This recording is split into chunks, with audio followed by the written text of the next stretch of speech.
angles. To derive equations for this, I will use geometry. Here's a simple right triangle with angles BAC, ABC, and ACB. Now I will add a few lines to make new triangles and a rectangle. It might look confusing at first, but let us analyze what we have. Line AC has been extended to point F. From point F, a line is drawn to point E, so that line EF is parallel to the old triangle side BC. From E, a line is drawn to BC at a point D, so that ED is parallel to ACF. This makes CDEF a rectangle.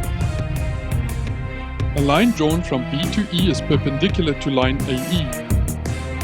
And finally, a line is drawn from A to E, dividing angle BAC into alpha and beta. Because ACF is parallel to ED, angle AED is also alpha.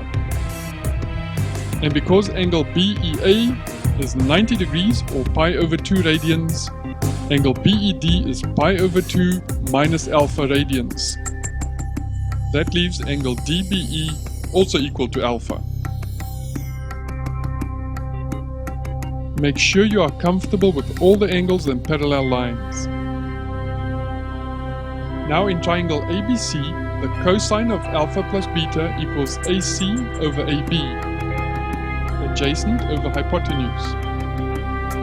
We note that AC equals AF minus CF, and also that CF equals ED, and therefore AC equals AF minus AD. Now we can rewrite the cosine of alpha plus beta equals AF minus ED over AB. Expanding leaves the cosine of alpha plus beta equals AF over AB minus ED over AB. If we multiply AF over AB by AE over AE, we have multiplied by 1 and have not changed its value. It can also be rewritten as AF over AE times AE over AB. The AE's cancel, and we really have changed nothing. Similarly, we can multiply ED over AB by BE over BE, and rewrite this as ED over BE times BE over AB. Rewriting our original cosine function leaves the cosine of alpha plus beta equals AF over AE times AE over AB minus ED over BE times BE over AB. Now let's go back to our triangles and our rectangle. In right triangle AEF, the cosine of alpha equals AF over AE. In right triangle ABE, the cosine of beta equals AE over AB. In right triangle BDE, the sine of alpha equals ED over BE. And in the right triangle ABE, the sine of beta equals BE over AB. These are precisely the ratios in our cosine of the sum of two angles equation, and substituting them leaves the cosine of alpha plus beta equals the cosine of alpha cosine of beta minus the sine of alpha sine of beta. Again, just as before, because sine is an odd function and cosine is an even function, the cosine of alpha minus beta equals the cosine of alpha times the cosine of beta plus the sine of alpha times the sine of beta. Lastly, if alpha equals beta, then the cosine of alpha plus alpha equals the cosine of alpha times the cosine of alpha minus the sine of alpha times the sine of alpha. And that is cosine of 2 times alpha, which equals the cosine squared of alpha minus the sine squared of alpha. We can further simplify this based on the fact that the sine squared of alpha plus the cosine squared of alpha equals 1. This identity can be rewritten in two ways. We can get sine squared alpha on its own and cosine squared alpha on its own. Substituting these values one by one into our double angle cosine function is the cosine of 2 times alpha equals the cosine squared of alpha minus 1 minus the cosine squared of alpha. And that means that the cosine of 2 times an angle equals 2 times the cosine squared of that angle minus 1. And then the cosine of 2 times alpha equals 1 minus sine squared alpha minus sine squared alpha. And that means that the cosine of 2 times an angle equals 1 minus 2 times the sine squared of that angle.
Let us look at the sine function in relation to the addition and subtraction of two angles.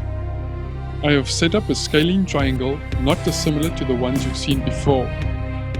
Triangle ABC has angles A, B and C, none of which are 90 degrees, and sides A, B and C opposing the angles.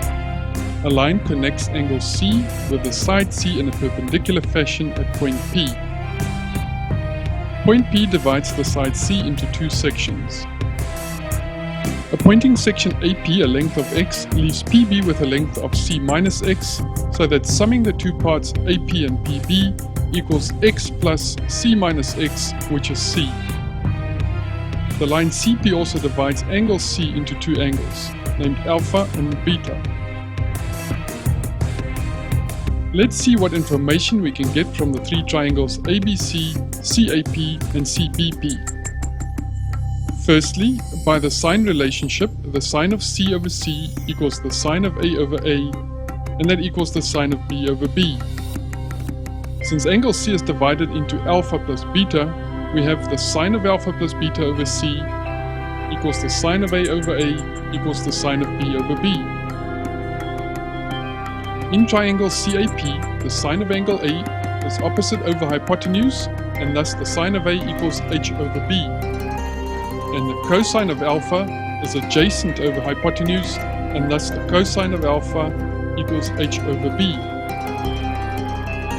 We have H over B in common, so the sine of A equals the cosine of alpha. Similarly, the sine of B equals H over A, and the cosine of beta also equals H over A in triangle CBP. And with H over A in common, the sine of B equals the cosine of beta. Substituting these values into the sine relationship leaves us with the sine of alpha plus beta over C equals the cosine of alpha over A, and that equals the cosine of beta over B. Getting the sine of alpha plus beta on its own, if we just consider the sine of alpha plus beta over C equals the cosine of beta over B, leaves the sine of alpha plus beta equals C times the cosine of beta over B, We can expand C as C equals x plus C minus x. Remember that we divided side C into two parts by the line CP. Therefore, the sine of alpha plus beta equals x plus C minus x times the cosine of beta over b.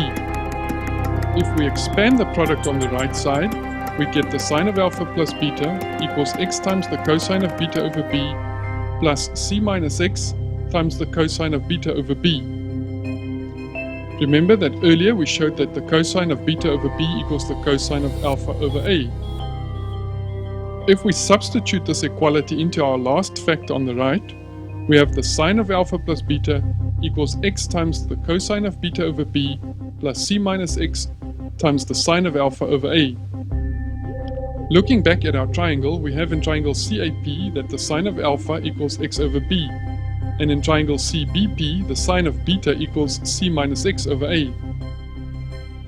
We note these terms in the equation we have so far. Here's x over b and here's C minus x over a. If we substitute them, we have a useful equation for the sine of the sum of angles, called the sine identity of the sum of two angles. The sine of alpha plus beta equals the sine of alpha times the cosine of beta plus the sine of beta times the cosine of alpha. We can furthermore suppose that alpha equals beta. We thus have the sine of alpha plus alpha equals the sine of alpha times the cosine of alpha plus the sine of alpha times the cosine of alpha. This leaves us with another useful trigonometric identity. The sine of 2 times an angle equals 2 times the sine of that angle times the cosine of that angle. You might learn later that the sine is an odd function. In other words, if x is the sine of an angle, then the f of minus x equals minus the f of x, and that the cosine is an even function, so that if x is the cosine of an angle, then the f of minus x equals positive the f of x. This means that the sine of negative beta equals negative the sine of beta, and that the cosine of negative beta equals the cosine of beta. Substituting negative beta for beta in our trigonometric identity leaves the sine identity of the difference between two angles. The sine of alpha minus beta equals the sine of alpha times the cosine of beta minus the sine of beta times the cosine of alpha. In the next video, we will look at the cosine of the sum and difference of two angles.